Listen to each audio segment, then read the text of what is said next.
I think in many ways the effort, let's talk about the why. I mean, you know, sometimes, I thought you were asking me that, sometimes people ask me, why in the world are you a Republican? Which I always find to be a fairly interesting question. But I tell folks, and I firmly believe I'm a Republican because I'm black, not despite it. I mean, it was this whole range of issues that relate to what I think is a success for the African American community that I think sort of fall in line with my notions of being a Republican and my notions of being conservative. And we can sort of outline those, but you know, that's why I am where I am. And because I am where I am, and because I think it's the right decision for me, and right decision for my family, and right decision for my larger family, meaning that larger community that is my native community, you know, it's extremely important for me to sort of do what I think I do fairly well, and that's to champion the cause and challenge people and invite folks. And so to build that group and expand that group of African Americans that call themselves Republicans, I think that's going fairly well. But we've got some challenges. I mean, but it's going well if you just look at what's happening on the national scene right now in terms of candidates. You have an African American who now has the nomination for the United States Senate in Maryland, the current Lieutenant Governor. You have an African American who you know as a Hall of Fame football player that played for the Pittsburgh Steelers. I know him as a average long jumper on the USC track team when I was an intermediate hurdler on the USC track team, Lynn Swan, running for governor of Pennsylvania, an African-American Secretary of State running for governor of Ohio, an African-American running for the United States Senate in Michigan. So, I mean, right now, if you look at what's happening in terms of statewide elections, there are more African-Americans running for statewide elections, I mean, the top two seats, as Republicans than there are as RSDs. But we've got some challenges, there's no doubt about it. You know, if you had heard me give a speech to African-American audiences as I do, I typically say, you know, what we have to do in order to track, we don't have to change who we are. But we do have to remember some things. I mean, when we see wrongdoing, we got to say we see wrongdoing. You know, when we see something stupid, we got to say we did see something stupid. And I'll share an experience with you. It had to have been maybe five election cycles ago. And you may remember when some knuckleheads were going across the South burning churches. And at the time, I was giving advice and counsel to Republican candidates who were running against Democrat incumbents for Congress. And somebody finally burned a church outside of Dallas. And I said, you know, you might want to send out a press release to say that the burning of this church is a bad thing. You're running in an area where that congressional district is about 35% African American. And the candidate called me back and he said, well, Michael, I talked to my advisors and they said that I shouldn't do it. And I said, no, think about it again, call me back. And he called me back and he said, my advisors told me, don't do it. And two things happened about that I think is instructive.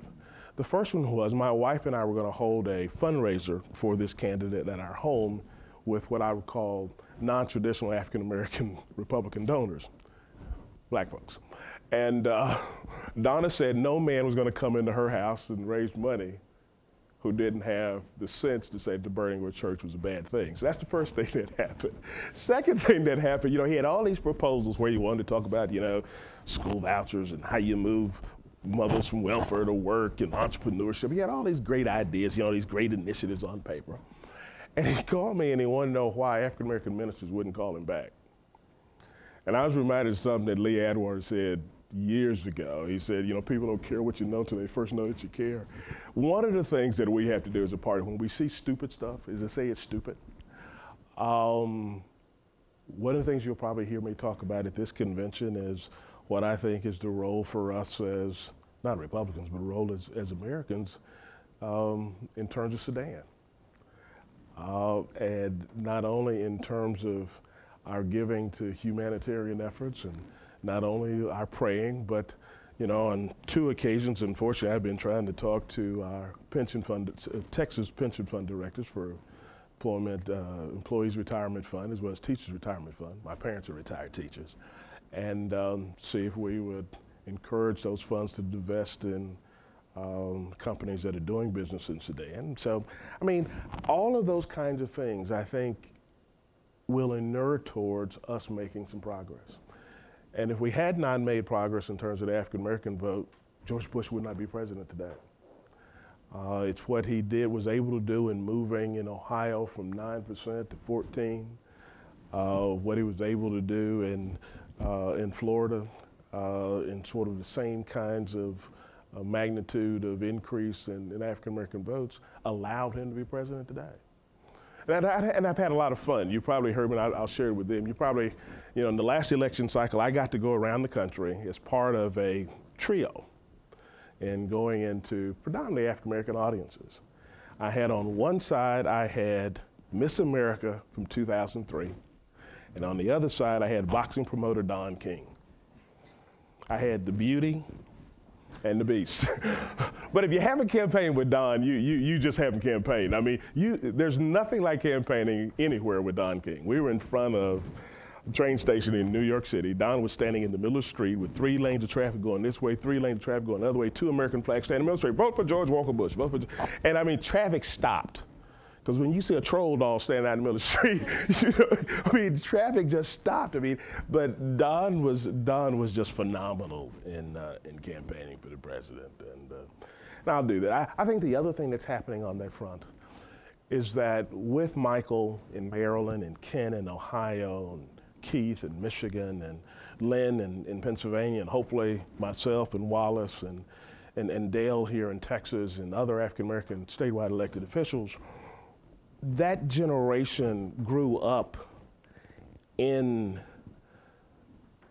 or at least as products in close proximity to the civil rights movement, and understand sort of the necessity, understand sort of movement politics, and I think understand that real notion of maintaining a understandable connection with the African American community. Because I think most African American voters, the first thing they want to know from us probably isn't about clean coal. What they first want to know, you still black? And I have this phrase about saying that I think what you're seeing in this generation are folks that in many ways are fundamentally conservative but authentically black, and there's no question that they're black. And that's going to go a long way in terms of expanding the opportunities for African Americans, expanding sort of the attraction of African Americans to the Republican Party will be elected officials and African American elected officials and others who least that old canard about they've left us isn't part of what won't be as easily made.